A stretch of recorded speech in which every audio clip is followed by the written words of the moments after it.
इस दुनिया में इतना धोखा, झूठ और बेईमानी है कि कभी-कभी नकली इंसान असली और असली इंसान नकली लगने लगता है।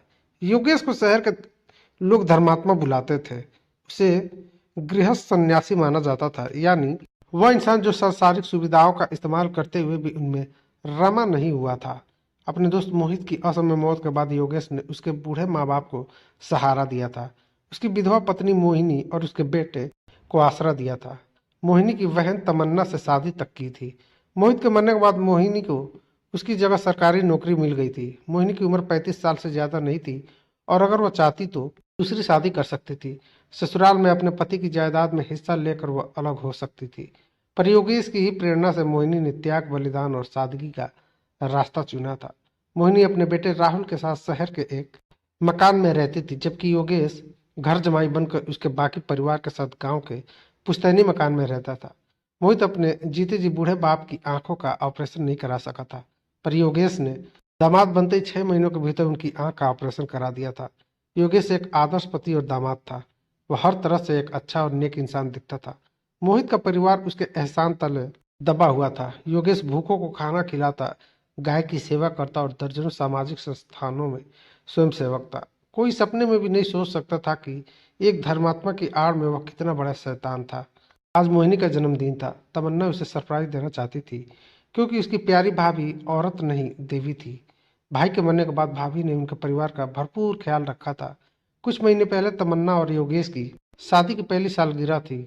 मोहिनी भाभी ने अचानक गांव आकर उनको चौंका दिया। वे पूरे परिवार के लिए ढेर सारे उपहार और शुभकामनाएं लेकर आई थी और पूरे 3 दिन तक उनके साथ रही थी। मोहिनी के जन्मदिन पर उन्हें तोहफा देने के लिए तमन्ना अपने साथ योगेश को भी शहर लेकर जाना चाहती थी, लेकिन योगेश किसी काम से बाहर गया हुआ था। मोहिनी के घर पहुंचकर तमन्ना ने 2 बार घंटी बजाई, पर शायद घंटी खराब थी। मेन गेट खुला हुआ था। शायद उसके भतीजे राहुल ने बाहर खेलने जाने जाते समय खुला छोड़ दिया था। बैठक में कोई नहीं था और न ही किचन में कोई था। मोहिनी भाभी के कमरे से आवाज आ रही थी। शायद टेलीविजन चल रहा होगा। मोहिनी को चौंकाने के मकसद से तमन्ना एक पर्दे की आड़ में छिपकर खड़ी हो गई, पर अंदर का सीन देखते ही वह हैरान रह गई, क्योंकि उसके आदर्श पति और सती सावित्री भाभी बिस्तर पर थे। वे एक दूसरे से नाग नागिन के जोड़े की तरह चिपके हुए थे। 1 मिनट तक हैरान खड़े रहने के बाद तमन्ना ने रोते हुए उनका वीडियो बनाना और फोटो खींचना शुरू कर दिया। सभी के सामने सफेद कपड़ों का ढोंग करने योगेश और मोहिनी की प्यार मोहब्बत की बातें सुनकर तमन्ना को यह समझने में देर नहीं लगी कि मोहित की मौत के पीछे जरूर कोई गहरी साजिश थी। अब तमन्ना ने ठान लिया था कि वह अपने भाई को धोखा देने वालों को सजा दिलाकर ही दम लेगी। मुश्किल से अपने गुस्से को काबू करके तमन्ना बाहर के कमरे में अनजान की तरफ बैठ गई। अब तक राहुल भी बाहर से खेलकर वापस आ गया था। राहुल और तमन्ना की आवाज सुनकर मोहिनी और योगेश भी घबरा कर तुरंत बाहर निकल आए थे। तमन्ना को उनकी रासलीला से अनजान समझकर योगेश ने बहाना बनाया कि वह भाभी जी के कमरे में उनका टेलीविजन सही करने गया था। तमन्ना गुस्से से तिलमिला कर रह गई। अब उसकी जिंदगी का एक ही मकसद था, अपने भाई के हत्यारों को सजा दिलाना। उसे अपनी बेवकूफ़ी पर पछतावा हो रहा था।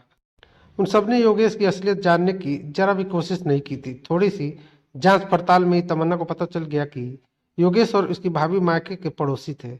भैया मोहित से शादी के पहले ही मोहिनी का योगेश के साथ चक्कर चल रहा था। उनके नाजायज रिश्ते में बाधा बनने की वजह से ही उन्होंने भैया की हत्या की होगी, पर अपने भैया की हत्या के ठोस सबूत तमन्ना को नहीं मिल पा रहे थे। 1 साल पहले भैया की मौत की वजह को फूड पॉइजनिंग बताया गया था। तमन्ना की गुजारिश के बाद पुलिस इस केस को दोबारा खुलवाने के लिए तैयार हो गई। थोड़े दिनों के कोशिश में ही तमन्ना को सारा माजरा समझ में आ गया था। पोस्टमार्टम में विसरा की जांच में पता चला था कि मोहित के भोजन में जहर दिया गया था। इस रिपोर्ट को एक भ्रष्ट पुलिस अफसर ने फूड पॉइजनिंग बताकर केस बंद कर दिया था। तमन्ना किसी भी कीमत पर अपने भाई के हत्यारों को सजा दिलाना चाहती थी। इसके लिए वह कोई भी समझौता करने को तैयार थी। इस दुनिया में बुरे लोगों के साथ अच्छे लोग भी हैं। कुछ ईमानदार पुलिस वालों को तमन्ना ने सच्चाई का साथ देने के लिए मना लिया था। ठोस सबूतों के चलते योगेश और मोहिनी को सजा हो गई और मोहिनी की सरकारी नौकरी भी तमन्ना को मिल गई। तमन्ना ने अगर इन हत्यारों को रंगे हाथों न पकड़ लिया होता तो पता नहीं कब तक ये दरिंदे यूं ही धर्मात्मा बने हुए उसे और उसके बुजुर्ग माँ बाप को बेवकूफ बनाते रहते। अपने भाई के हत्यारों को सजा दिलाकर आज तमन्ना को गहरा संतोष था।